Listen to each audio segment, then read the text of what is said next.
है ना। एक बार थोड़ा रिवाइज कर देते हैं थोड़ा सा क्या किया था हमने। हमने मेन चीज हमने पढ़ी थी गोल्डन गोल्डन रूल्स पढ़े थे। ठीक है जी। अकाउंट कितने तरीके के? पर्सनल, रियल है, नॉमिनल। तीन तरीके के अकाउंट। एक हमने ये पढ़ा। पर्सनल के लिए रूल क्या था? डेबिट द रिसीवर और क्रेडिट द गिवर। रियल के लिए डेबिट व्हाट कम्स इन और क्रेडिट व्हाट गोज आउट।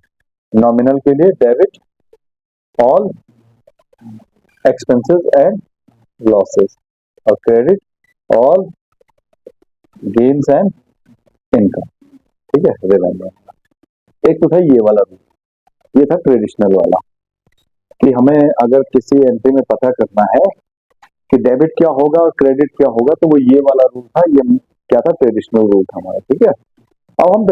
अब दूसरा तरीका जो हम करेंगे मॉडर्न रूल। अब हम कैसे करेंगे? मॉडर्न रूल से।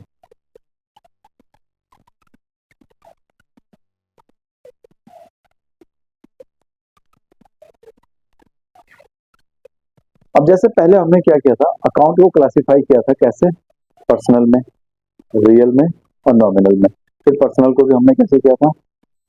Natural, artificial and representative. इसमें हम ऐसा नहीं करेंगे।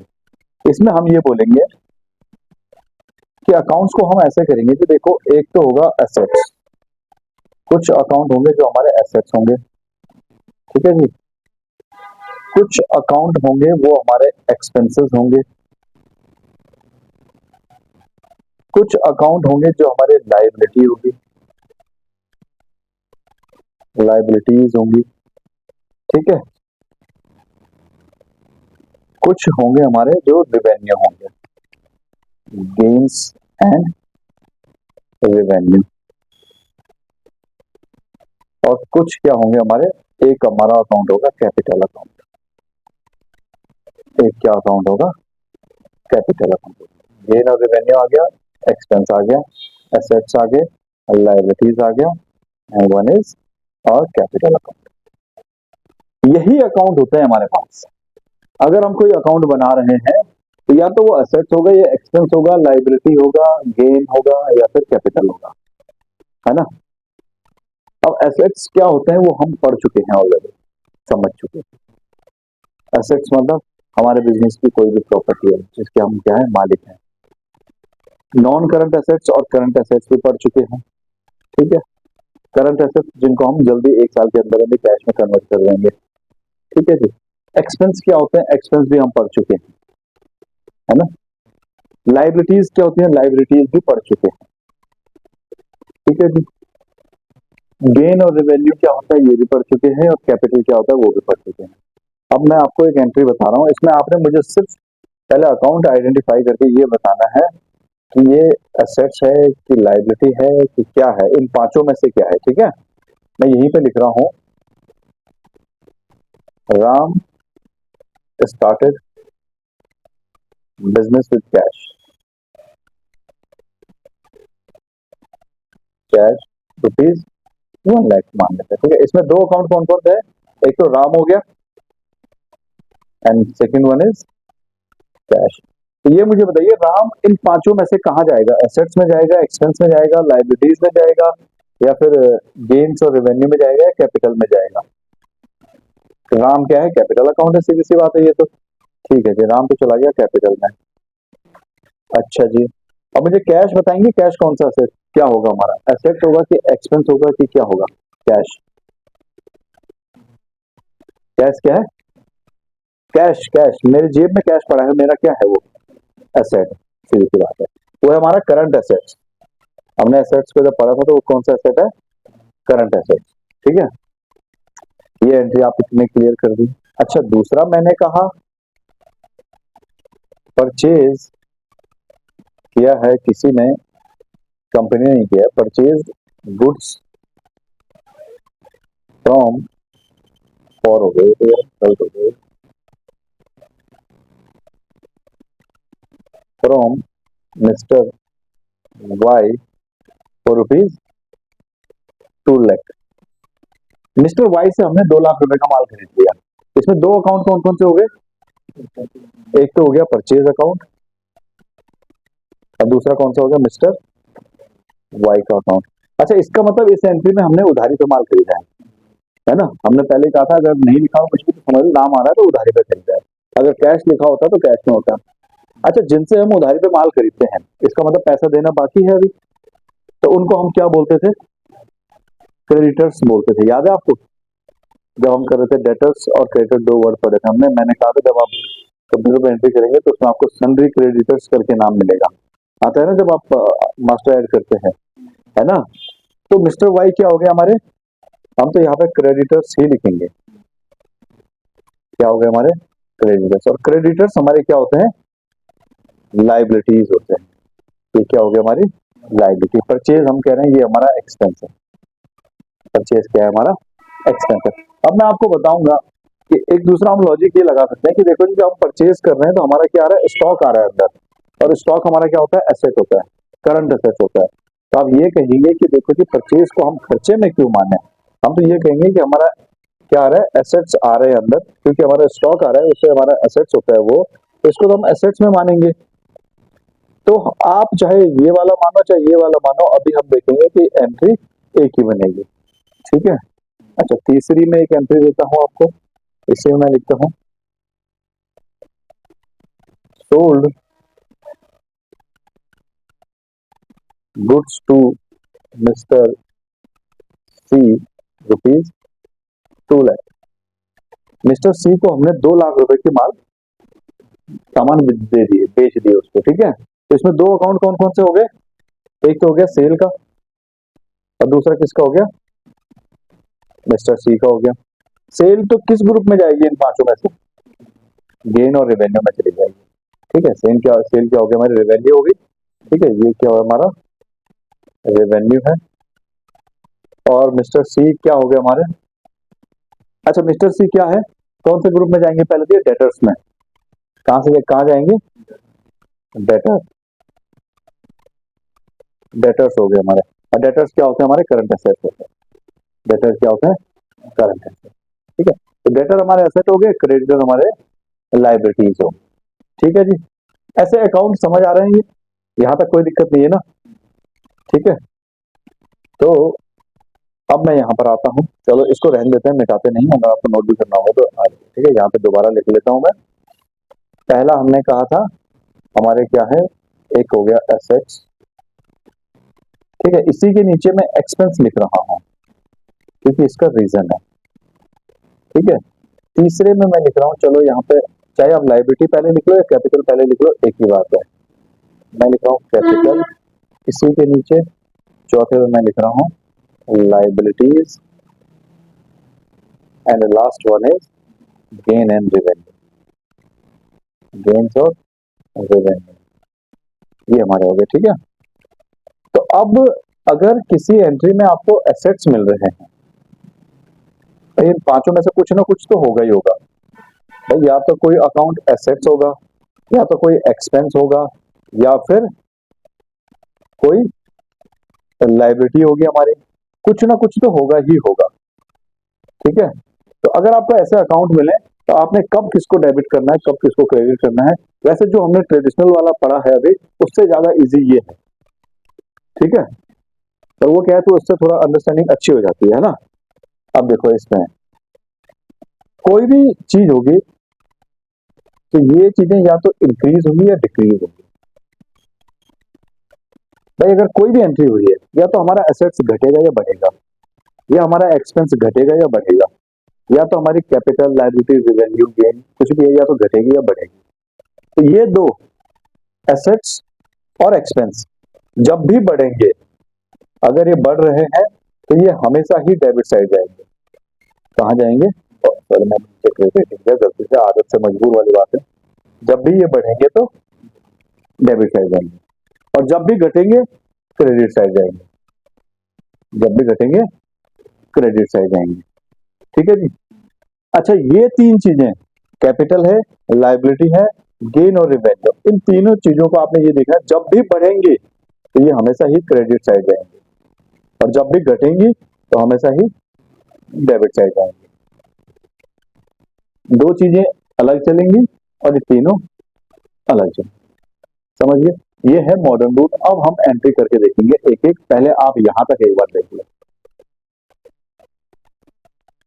यहां तक अच्छे से समझते हैं कि कोई एसेट्स है कि लाइबिलिटी है कि एक्सपेंस है कि कौन सा अकाउंट है। ठीक है, अब डेबिट क्रेडिट की बात बाद में करते हैं, पहले मैं आपको वैसे ही पूछता हूँ। ठीक है जी, हमने कहा था Ram started business with cash, तो इसमें दो अकाउंट हो गए, राम और कैश। राम चला गया कैपिटल में और कैश चला गया एसेट्स में। तो इसमें कैश बढ़ रहा है कि कम हो रहा है? हमारे पास कंपनी के पास कैश बढ़ेगा कि कम होगा? बढ़ेगा। तो इसका मतलब कैश कहाँ चला जाएगा? Debit side. अच्छा, ऑनर की जो कैपिटल है वो बिजनेस में बढ़ रही है कि कम हो रही है? इस एंट्री को करने के बाद कैपिटल कम हो रही है कि बढ़ रही है? कैपिटल मींस हमारी कंपनी की लाइबिलिटी है एक तरीके से। अब ऑनर ने 5 लाख रुपए दे दिए कंपनी को, तो कंपनी की लाइबिलिटी बढ़ गई कि कम हुई? एक तरीके से देखा जाए, लाइबिलिटी है तो कंपनी की बढ़ी कि कम हुई? बढ़ी है ना भाई। पहले मैंने मालिक का कुछ नहीं देना था, पर आज मालिक ने 5 लाख रुपए दे दिया, अब मैंने जो है मालिक के 5 लाख रुपए देने वाले, है ना। तो इट मींस कैपिटल भी बढ़ी है और कैश भी बढ़ा है। तो कैश है हमारा एसेट, जब बढ़ेगा तो डेबिट साइड जाएगा, और कैपिटल जब बढ़ेगी तो क्रेडिट साइड जाएगी। तो एंट्री क्या बन जाएगी? Cash account debit to capital account. अब कल वाले रूल के हिसाब से देखते हैं, कैश है हमारा रियल अकाउंट। कैश क्या है? रियल अकाउंट है। ये वाली एंट्री देखते हैं एक बार, दोनों तरीके से इसको करके देखते हैं, आराम से कंपैरिजन करेंगे। यहां पर आते हैं, एक ही एंट्री में आपका कंसेप्ट क्लियर हो जाएगा। Ram started business with cash rupees, मैं लिखता हूं यहाँ पे 5 लाख। पहली एंट्री ये है हमारी। ठीक है, देखो हम पहले ट्रेडिशनल वाले उससे चलेंगे। ठीक है जी, इसमें हमने सबसे पहले क्या करते थे? अकाउंट्स आइडेंटिफाई करते थे ना। तो क्या कौन कौन सा अकाउंट है? एक है राम और दूसरा है कैश। राम कौन सा अकाउंट है? पर्सनल अकाउंट है। और कैश कौन सा है? रियल अकाउंट है। ठीक है जी, राम कौन सा अकाउंट है? पर्सनल अकाउंट है। और कैश कौन सा है? रियल अकाउंट है। अच्छा, अब पर्सनल अकाउंट के लिए क्या रूल था हमारा? डेबिट द रिसीवर और credit the giver. Real account के लिए क्या था? डेबिट व्हाट कम्स इन और क्रेडिट व्हाट गोज आउट। ठीक है जी, अब इसमें राम रिसीवर था कि गिवर था? एक स्टेप ये हो गया, एक स्टेप ये हो गया। अब अगला स्टेप है, बताओ इसमें राम रिसीवर था कि गिवर था? राम ले रहा था कि दे रहा था? राम तो इसमें दे रहा था। राम क्या है? इसमें दे रहा था, तो ये गिवर है। और कैश आ रहा था कि जा रहा था? कैश इन हो रहा था, आ रहा था ना। तो इट मींस राम क्या हो जाएगा हमारा? गिवर है तो क्रेडिट होगा, और कैश इन हो रहा है तो डेबिट होगा। ठीक है जी, यहां तक तो कोई दिक्कत नहीं है, यहां तक तो आपका क्लियर है ना भाई। अब एंट्री क्या बन गई? Cash account debit to capital account. कितना है? 5 लाख और 5 लाख। ये तो एंट्री आपकी क्लियर हो गई, यहां तक तो समझ आ गई। ठीक है जी, अब इसी एंट्री को इसके सामने मैं लिखता हूं मॉडर्न रूल से। अब कैसे बनाते हैं? यही तो बनाते हैं मॉडर्न रूल से। देखते हैं ना कि भाई सेम चीज बन भी रही है कि नहीं बन रही है। कहीं पता चल रहा है मॉडर्न रूल कुछ और बोल रहा हो और ट्रेडिशनल कुछ और बोल रहा हो। वैसे आज तक तो बोला नहीं, पर क्या पता आज बोले। ठीक है, स्टेप पहला वही रहेगा। सबसे पहले अकाउंट आइडेंटिफाई करने कौन कौन से हो गए? Ram and cash. ठीक है जी, उसके बाद देखो जी ग्रुप कौन सा है इसका? राम क्या है हमारा? कहां चला जाएगा? कैपिटल में। राम क्या है? कैपिटल अकाउंट है। कैश क्या है? हमारा एसेट्स हो गया। कौन सा एसेट है वो लिखने की जरूरत नहीं है यहाँ पे, करंट एसेट है कि नॉन करंट है कि कौन सा है वो लिखने की जरूरत नहीं है। अच्छा, कैपिटल क्या हो रही है यहाँ पे? इंक्रीज हो रही है। कैपिटल क्या हो रही है? इंक्रीज हो रही है। और एसेट्स भी हमारा इंक्रीज हो रहा है, घट तो कुछ नहीं रहा है। जब कैश आ रहा है तो कैश भी बढ़ रहा है ना हमारे पास, और कैपिटल भी हमारी क्या हो रही है? इंक्रीज ही हो रही है। ठीक है जी, तो अब हम एक काम करते हैं, अब ऊपर दिए हुए रूल के हिसाब से क्या कहता है कि कैपिटल बढ़ेगी तो कहाँ जाएगी? कैपिटल जब बढ़ेगी तो क्रेडिट साइड जाएगी, और एसेट्स जब बढ़ेगा तो डेबिट साइड जाएगा। ये रूल तो यही कह रहा है ना। तो ठीक है जी, अब यहाँ आते हैं, यहाँ पर ये कह रहा है कैपिटल बढ़ेगी तो क्रेडिट साइड जाएगी और एसेट्स बढ़ेगा तो डेबिट साइड जाएगा। तो इसका मतलब इसके हिसाब से भी वही एंट्री बनेगी, cash account debit to capital account. 5 lakh और 5 लाख, अमाउंट तो है ही सेम। इतना समझ आया? मतलब ये जो मॉडर्न रूल है हमारा, ये समझ आ गया आपको? भाई हमने 5 जो है तरीके से इसको क्या कर दिया, बांट दिया। हमने कहा एक तो हो गया एसेट्स, एक हो गया एक्सपेंस, कैपिटल होगी, लायबिलिटी हो गया और रेवेन्यू हो गया। ठीक है, ये 5 हमारे पास क्या है, ग्रुप है। ठीक है,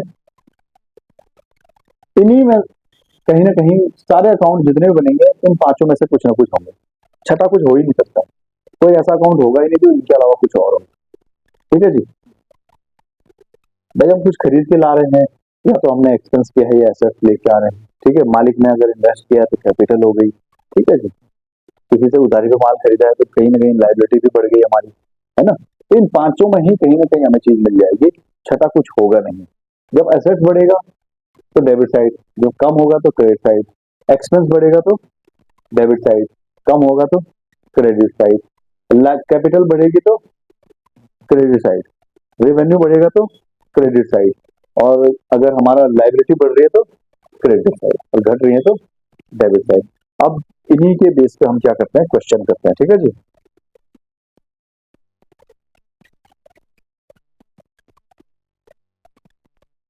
क्वेश्चन लिखते हैं एक। ठीक है जी, मिस्टर पी started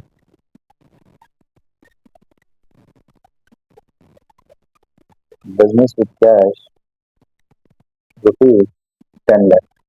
ठीक है, मिस्टर पी ने 10 लाख से बिजनेस स्टार्ट किया है।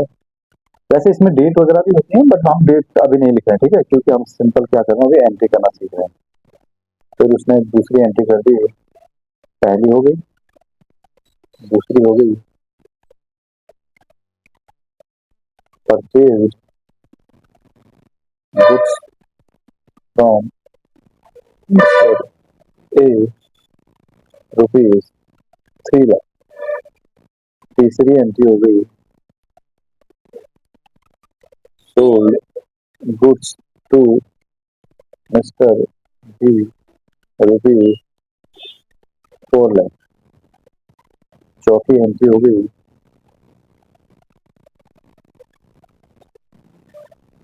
Salary paid in cash rupees 10,000। अब पूरा ही लिखता हूँ आपको। पांचवा, पेड इलेक्ट्रिसिटी बिल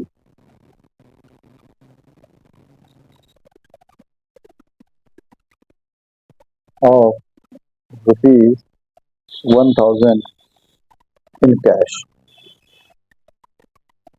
ठीक है जी, छठी एंट्री कहते हैं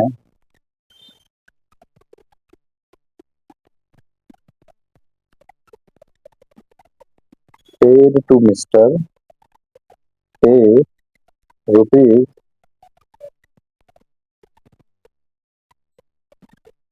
2,90,000।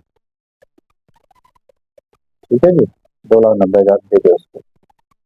पांचवा है cash received from mister D rupees 3,80,000।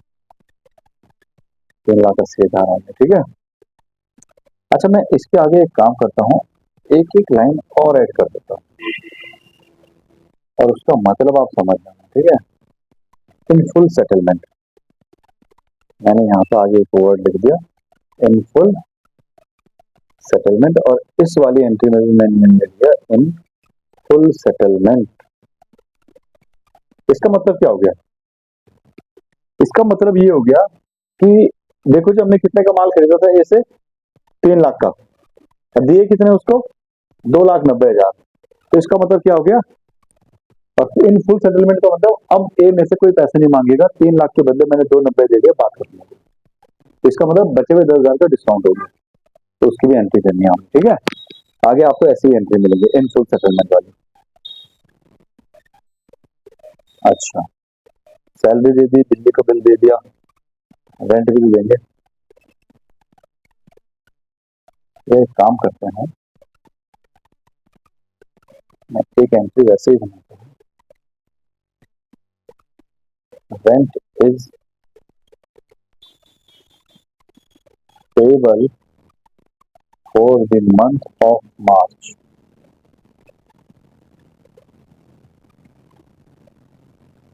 Rupees 10,000। ठीक है जी, 10,000 रुपए मार्च के महीने का रेंट अभी पेबल है, उसकी भी हमें एंट्री करनी है, ठीक है जी। और यहाँ पर अगर मैं एक एंट्री और बढ़ाना चाहूँ तो मैं यहाँ पे लिख सकता हूँ, salary is payable for the month of March, rupees 20,000। ठीक है, 20,000 रुपए सैलरी भी देनी है मार्च के महीने की। तो ये है क्वेश्चन, एक बार इस क्वेश्चन को देखो जरा, और अगर समझ आता है तो ठीक, नहीं तो हम इस पर बात करते हैं। इसको हम दोनों तरीके से अच्छे से सॉल्व करेंगे।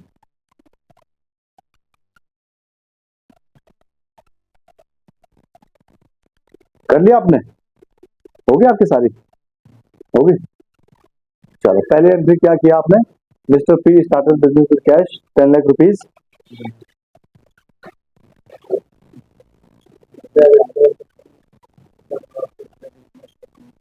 हाँ, एंट्री ऐसे बोलनी है, cash account debit to capital account 10 lakh, cash account debit to capital account, ठीक है जी।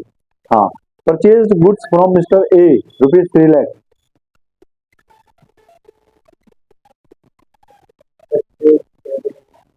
Purchase account debit to to mister A account, ठीक है।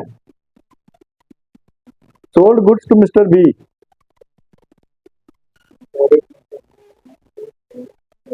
हाँ, mister B account debit to sale account, ठीक है जी।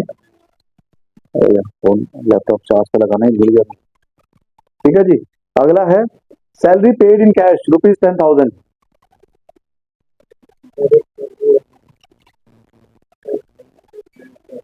हाँ, salary account debit to cash account, ठीक है जी।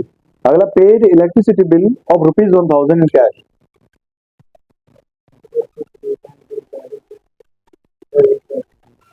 हाँ, इलेक्ट्रिसिटी एक्सपेंसेस अकाउंट डेबिट, है ना, electricity expenses account debit to cash account, ठीक है जी।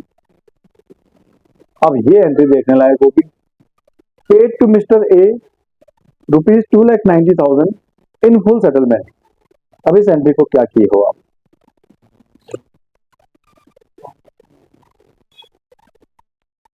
यहां पर मैं आपको बताता हूं कंपाउंड एंट्री भी कैसे करते हैं एक ही साथ में, है ना। 2,90,000 पे किए हैं किसको, मिस्टर ए को। चलो जी, देखो मिस्टर ए थे जिनसे हमने 3 लाख का माल खरीदा था, ये वही वाला है ना, ठीक है। हमने कितने देने हैं इनके, 3 लाख रुपए देने हैं, बट हम कह रहे हैं कि पेड हमने जो किए हैं वो 2,90,000 किए हैं, 2,90,000 किए हैं, but in full settlement, in full settlement मतलब इसके बाद हमने कुछ नहीं देना अब इनके, 3 लाख रुपए को हमने 2,90 में निपटा डाला, उल्टा डाला, ठीक है। अब इसमें 3 अकाउंट हो गए इस एंट्री में, paid cash to mister A rupees 2,90,000 in full settlement. तो इसमें एक तो मिस्टर ए का अकाउंट हो गया, एक तो कैश का अकाउंट हो गया, और तीसरा हो गया डिस्काउंट का अकाउंट। तीसरा किसका अकाउंट हो गया, डिस्काउंट रिसीव्ड, हम इसको पूरा लिख सकते हैं, ठीक है, डिस्काउंट रिसीव्ड का अकाउंट। मैंने कहा था कंपाउंड एंट्री होती है, एक से ज्यादा डेबिट या एक से ज्यादा क्रेडिट भी हो सकते हैं, ठीक है, और बट हमारा डेबिट और क्रेडिट का टोटल तो बराबर होना चाहिए लास्ट में, ठीक है। अब देखो जी, एक बार बताओ, इसमें 3 अकाउंट है, मिस्टर ए क्या थे हमारे, क्रेडिटर्स थे, यानी हमारी लाइबिलिटी थी, ठीक है जी। कैश हमारा एसेट्स, डिस्काउंट क्या हो गया हमारे यहाँ पे, इनकम हो गई, है ना, इनकम हो गया ना हमारा। भाई हमने 3 लाख देने थे, अब खाली 290 देने पड़ रहे हैं, मजा आ गए, इससे ज्यादा और क्या चाहिए, है ना।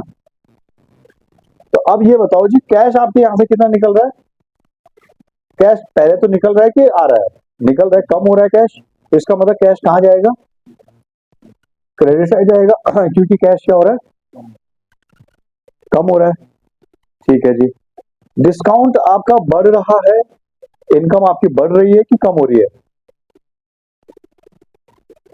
बढ़ रही है, ये भी कहाँ चली जाएगी, जब रेवेन्यू बढ़ता है तो कहाँ जाता है, क्रेडिट साइड जाता है ये भी। अच्छा आपकी लाइबिलिटी, लाइबिलिटी जो है मिस्टर ए को हमने कितने देने थे, 3 लाख देने थे, अब इस एंट्री के बाद क्या हमारी लाइबिलिटी बढ़ रही है कि कम हो रही है, पहले मैंने मिस्टर ए को 3 लाख देने थे, मैं उसके सामने जा नहीं सकता था चोर में, पर अब ये एंट्री करने के बाद क्योंकि मैंने उसको दे दिया है, फुल सेटलमेंट हो गई है, इसका मतलब मेरी लाइबिलिटी क्या हो गई है, खत्म हो गई है ना, अब मैं उसके सामने जा भी सकता हूँ, 2 तमाचे मार सकता हूँ, ठीक है। तो इट मीन्स मेरी लाइबिलिटी क्या हो गई यहाँ पे, डिक्रीज हो गई है, कम हो गई है। लाइबिलिटी जब कम होती है तो किस साइड जाती है, देखोगे तो डेबिट साइड में लेके आपको, लाइबिलिटी जब कम होती है तो किस साइड जाती है, डेबिट साइड जाती है, सही कह रहे हैं, बिल्कुल सही कह रहे हैं ना। तो अब करेंगे कैसे कैसे एंट्री, अमाउंट कहाँ कितना जाएगा, देखो फुल सेटलमेंट हो गई है, तो फुल सेटलमेंट का मतलब मिस्टर बी का जितना अमाउंट है सारा खत्म, सारा खत्म करना है मैं, तो मैं क्या लिखूंगा, मिस्टर बी अकाउंट डेबिट, कितना था, 3 लाख रुपए, इसको तो पूरा 3 लाख लिखूंगा, टू कैश अकाउंट, कैश कितना जा रहा है, 290, ऐसे देखो टू, एक और अकाउंट है इसमें, डिस्काउंट रिसीव्ड, कितना है, 10,000 रुपए। अब देखो इधर का टोटल, डेबिट साइड का टोटल और क्रेडिट साइड का टोटल कितना हो गया मेरा, 3 लाख, और इधर का भी 3 लाख, यानी बराबर हो गया। तो this is called compound entry, जिसमें एक से ज्यादा डेबिट या एक से ज्यादा क्रेडिट हो सकते हैं। तो ये जो एंट्री थी इसमें तो 2 क्या थे, क्रेडिट थे, बट हो सकता है अगली एंट्री में आपके 2 डेबिट हों। तो ये एंट्री समझ आई आपको, अगली एंट्री भी करो खुद, फिर समझ आ जाएगी। अच्छा इसको अगर आप एक एंट्री में नहीं करना चाहते, अगर आप कंपाउंड एंट्री में कंफ्यूज हो रहे हो, तो आप एक काम और कर सकते हो, इसकी 2 अलग अलग एंट्री भी बना सकते हो, वो कैसे मैं बताता हूँ आपको। ये हमने क्या लिखा, मिस्टर बी से हमने 3 लाख रुपए लेने थे, अब मैं यहाँ पे लिख रहा हूँ, इसी एंट्री को दोबारा रिपीट कर रहा हूँ, cash paid to mister B rupees 2,90,000, अब मैं लिख रहा हूँ in full settlement, in full settlement. इस एंट्री को 2 हिस्सों में तोड़ दो, एक तो हमने कितना कैश पे किया उसको, 2,90,000, और दूसरा कि फुल सेटलमेंट हो गई है, तो एक तो पहले कैश पेमेंट की एंट्री कर दो। अब मैं अगर आपको सिंपल इतना बोलूं, cash paid to mister B rupees 2,90,000, तो आप क्या एंट्री करेंगे, आपको पता है, एक कैश अकाउंट हो गया, एक मिस्टर बी का अकाउंट हो गया, 2 अकाउंट हो गए, इसमें कैश क्या हो रहा है, कम हो रहा है, तो ये क्रेडिट साइड चला जाएगा, और लाइबिलिटी भी कम हो रही है तो ये डेबिट साइड चली जाएगी। तो आप सिंपल एंट्री करोगे यहाँ पे, mister B account debit to cash account, एक एंट्री तो ऐसी की होगी आपने, ये 2,90,000 और ये भी 2,90,000, ये एंट्री भी सिंपल होगी, एक एंट्री हमने ये कर दी। बट उसके आगे उसने एक और लाइन लिखी थी, इन फुल सेटलमेंट, इट मीन्स कि मेरी क्या हो चुकी है, उसके साथ फुल सेटलमेंट हो चुकी है, अब मैंने उसका कुछ नहीं देना। बट जब मैं अपना लेजर खोलूंगा तो उसमें उसका बैलेंस दिखा रहा होगा, क्यों, क्योंकि मैंने देने थे 3 लाख और अभी मैंने एक ही एंट्री की है 2,90,000 की है ना। तो अब मैं क्या करूंगा, एक और एंट्री करूंगा इन फुल सेटलमेंट वाली, उसमें भी मेरे 2 अकाउंट होंगे, एक होगा मिस्टर बी और एक होगा डिस्काउंट रिसीव्ड, क्योंकि मेरा क्या हो गया, मैंने उससे डिस्काउंट ले लिया है, मुझे बुक्स में भी तो उसको 0 करना पड़ेगा ना, तभी तो होगा कि भाई हमारा नील हो चुका है खाता। मिस्टर बी हमारी क्या थी, लाइबिलिटी थी, जो कि क्या हो रही है, कम हो रही है, तो कम हो रही है तो डेबिट साइड चली जाएगी, और डिस्काउंट हमें मिल रहा है, हम ले रहे हैं डिस्काउंट, इसका मतलब हमारा रिवेन्यू इनकम है, तो ये कहाँ चला जाएगा, क्रेडिट साइड चला जाएगा। तो दूसरी एंट्री क्या बन जाएगी, मैं एक काम करूंगा, यहाँ पे मैं इसको लिखना चाहूंगा ताकि यहीं पे लिखना चाहूंगा इसके नीचे, ठीक है जी, ताकि मैं अभी आपको काट के भी बता दूं इसको। एंट्री क्या करूंगा मैं, mister B account debit to discount received, ठीक है, कितना 10,000 और 10,000, ठीक है, कितना क्लियर हो गया। आप चाहो तो ऐसी दो एंट्री करो, बट हमने कंपाउंड एंट्री करी, पहले हमें सीखने के लिए दो एंट्री करनी पड़ेंगे, फिर हम देखते हैं कि इसको कंपाउंड करेंगे तो क्या नेट इफेक्ट निकल रहा है। देखो जी, ऊपर हमने मिस्टर बी को कितने से डेबिट किया था, 3 लाख रुपए से, यहाँ पे देखो मिस्टर बी को 3 लाख रुपए से कैश 290 से और डिस्काउंट 10,000 रुपए से। अब इस एंट्री को अगर हम देखें तो हमने क्या किया है, मिस्टर बी को एक बार डेबिट किया 290 से, फिर मिस्टर बी को डेबिट किया 10,000 रुपए से। इसका मतलब अगर मैं इसका नेट इफेक्ट देखूं तो मिस्टर बी को मैं एक ही बार डेबिट कर सकता था, कितने से, 3 लाख रुपए से टोटल। पर क्रेडिट में यहां मैंने कैश को किया 290, यहां कोई दूसरा अकाउंट है डिस्काउंट, तो इसका मतलब मैं अगर 3 लाख रुपए इसको एक ही बारे में डेबिट करता तो 290 इसको क्रेडिट और 10,000 इसको क्रेडिट, तब भी एक ही एंट्री बनती। अगर मैं नेट इफेक्ट इसका देखूं तो, है कि नहीं है भाई, मैंने मिस्टर बी को एक बार 10,000 से डेबिट किया, एक बार 20,000 से किया, एक बार 30,000 से किया, तो मैं टोटल भी तो कर सकता हूँ उसको डेबिट, जब मैं डेबिट ही कर रहा हूँ तो। हाँ, अगर कहीं डेबिट कर रहा हूँ कहीं क्रेडिट कर रहा हूँ तो बात अलग है ना।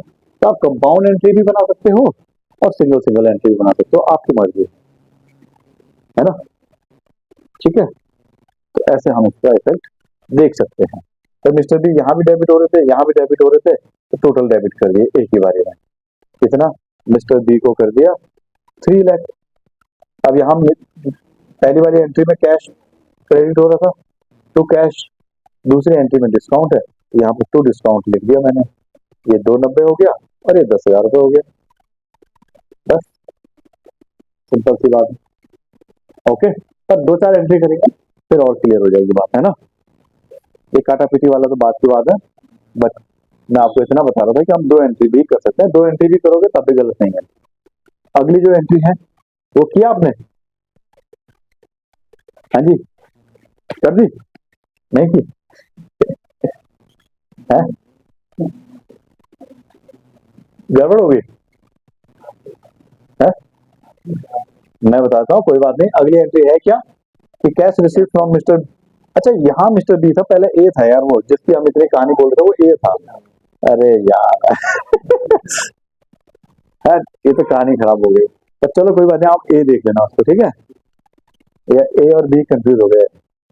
अब से हम परचेज करेंगे मिस्टर पी से और सेल करेंगे मिस्टर एस से, मिस्टर एस को, ठीक है, फिर याद रहेगा। चलो मिस्टर बी अब है ये, जिनसे हमें 380 मिले हैं फुल सेटलमेंट में, लेने कितने थे, 4 लाख रुपए, 4 लाख का माल बेचा था ना ऊपर हमने। चलो, अरे यार मिस्टर डी ने काम खराब कर दिया, चलो कोई बात नहीं। अगली एंट्री है पहले हमने सेल की थी किसको, मिस्टर बी को 4 लाख रुपए की, ये मैं लिखा हूं, ठीक है, ये एंट्री आप कर चुके हो, ये बिल्कुल सही एंट्री की आपने। दूसरी एंट्री है कैश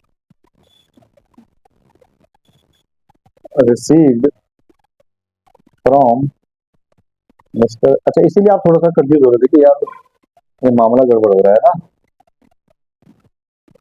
380 इन फुल सेटलमेंट, ठीक है, ये शॉर्ट में लिखा मैंने इसमें, ठीक है। पहले अब मैं इसकी 2 एंट्री बनाता हूँ, पहले कितनी एंट्री बनाते हैं, 2, फिर काट पीट के देखते हैं कि कंपाउंड एंट्री क्या बनती है।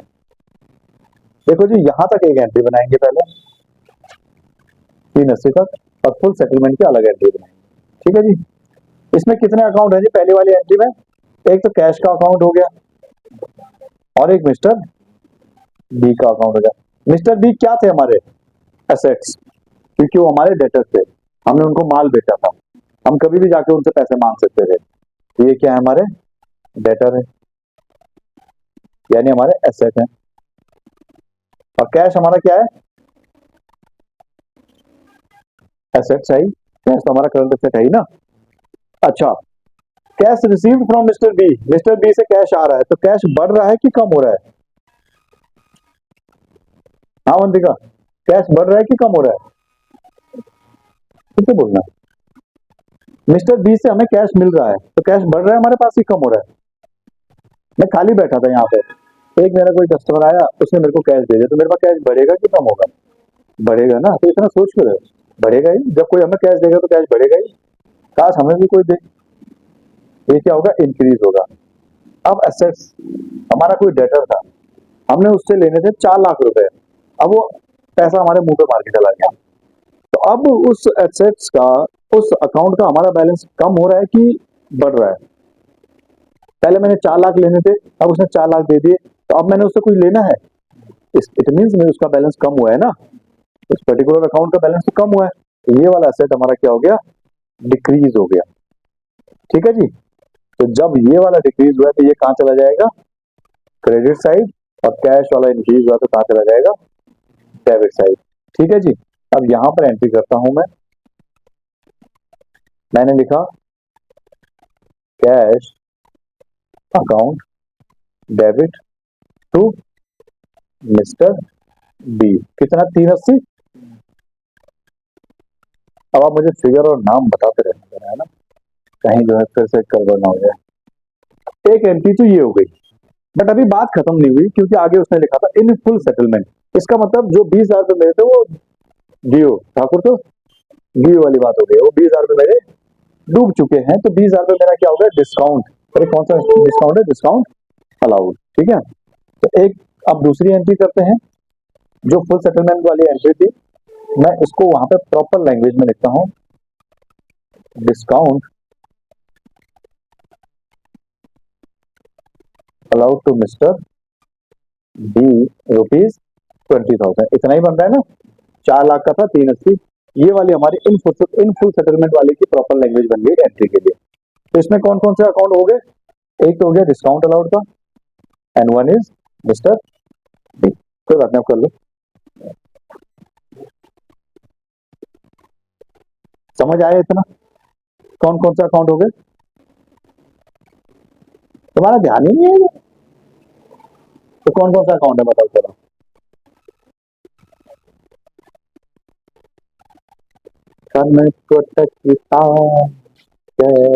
ये वाली एंट्री है discount allowed to mister B, इसमें 2 अकाउंट हो गए, एक हो गया डिस्काउंट अलाउड, जो कि हमारा एक्सपेंस हो गया, पूरा पूरा लॉस हो गया, 4 लाख मिलने थे, खाली कितने मिले, 380 मिले। एक मिस्टर बी, ये हमारे एसेट से बेचारे, इनका भी बैलेंस खत्म हो गया। ठीक है, पहले मैं चौड़ में बोलता था इसके 20,000 रुपए लेने हैं, अब जो है ये भी खत्म हो गया, तो एक्सपेंस तो क्या हो रहा है हमारा, इंक्रीज हो रहा है, एसेट हमारा डिक्रीज हो रहा है, तो ये कहां चला जाएगा, डेबिट साइड, और ये कहां चला जाएगा, क्रेडिट साइड। ठीक है जी, अब मैं एक काम करता हूँ, ये जो मैंने कहानी लिखी है, इस कहानी को मिटा देता हूँ, मिटा दो, कोई दिक्कत तो नहीं, चलो यहीं पे पहले हम एंट्री लिखते हैं, तो एंट्री क्या बन जाएगी, discount allowed account debit to mister B, कितने से, 20,000 एंड 20,000। यहां तक कोई डाउट, यहां तक तो क्लियर है मामला, कोई दिक्कत नहीं। अब इसी की कंपाउंड एंट्री बनाते हैं, अब मैं ये कहानी मिटा देता हूं,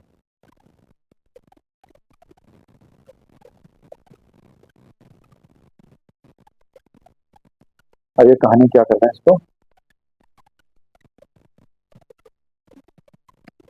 मिटा देते हैं। अब मुझे बताओ जी, कैश को मैंने इसमें डेबिट किया है, ठीक है जी, क्या इसमें कहीं कैश अकाउंट है, नहीं है, एक तो इसका मतलब कैश अकाउंट तो मेरा डेबिट साइड कितना जाएगा, 380 ही जाएगा। ठीक है जी, इस एंट्री में मैंने डिस्काउंट अलाउड को डेबिट किया है, क्या पहली वाली में डिस्काउंट अलाउड था, नहीं, तो इसका मतलब डिस्काउंट अलाउड भी, ना इसमें कुछ घटेगा ना बढ़ेगा, ये जो हुआ है वही रहेगा, कितना है, 20,000। ठीक है जी, इस एंट्री में क्रेडिट क्या किया था मैंने, मिस्टर बी को, क्या बाद वाली एंट्री में भी मिस्टर बी को क्रेडिट किया था, हाँ, तो क्रेडिट है तो क्रेडिट में जुड़ जाएगा, तो टू मिस्टर बी। अब देखो, मैं इस 380 को एक बार 380 लिखूं, फिर मिस्टर बी को 20,000 लिखूं, उससे बढ़िया ये है कि मैं 380 और 20 दोनों एक ही बार टोटल करके पूरा 4 लाख रुपए, ये 3 जीरो है, ठीक है, ऐसे लिख दो, तो ऐसे हम कंपाउंड एंट्री बनाते हैं, इससे हमारा टाइम बच जाता है ना, कंपाउंड एंट्री बनाने से क्या हो जाएगा, थोड़ा टाइम बच जाएगा, एंट्री भी कम होंगी, तो ये बनेगी इसकी कंपाउंड एंट्री।